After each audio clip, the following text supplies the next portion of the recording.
சிவகங்கை மாவட்டத்தில் அதிக ஜல்லிக்கட்டு காளைகள் வளர்க்கப்பட்டு வருகின்றன. அந்த வகையில் புதூர் ஒன்றியம் கிளவயல் கிராமத்தை சேர்ந்தவர் விவசாயி சிவானந்தம் என்பவர் எதிர்வரும் ஜல்லிக்கட்டு போட்டியை ஒட்டி காளைகளுக்காக சுமார் 20 லட்சம் ரூபாய் மதிப்பில் நீச்சல் குளம் கட்டி பயிற்சி அளித்து வருகிறார்.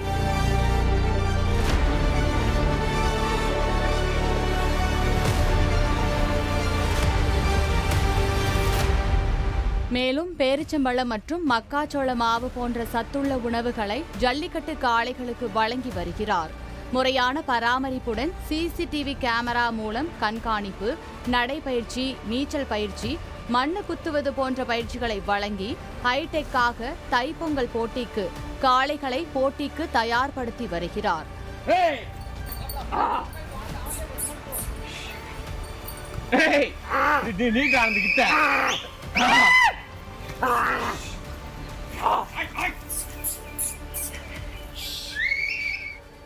இவரது காளைகள் கடந்த காலங்களில் தென் மாவட்ட ஜல்லிக்கட்டு போட்டிகளில் பங்கேற்று பரிசுகளை பெற்றுள்ளது.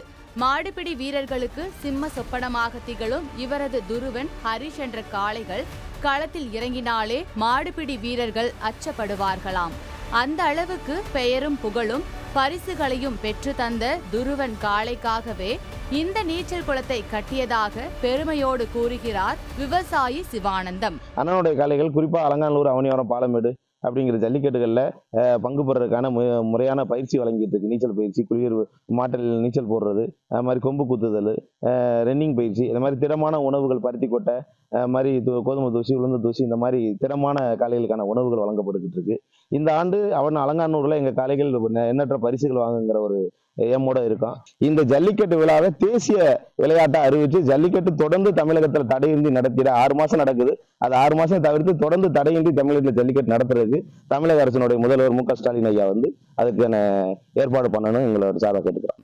ஜல்லிக்கட்டு போட்டிகளில் வெற்றி பெறுவோருக்கு கார், பைக் ஆகியவற்றுக்கு பதிலாக விவசாயத்தை ஊக்குவிக்கும் வகையில் பரிசளிக்க வேண்டும் என்பதே இவரை போன்ற பல விவசாயிகளின் எதிர்பார்ப்பாக உள்ளது.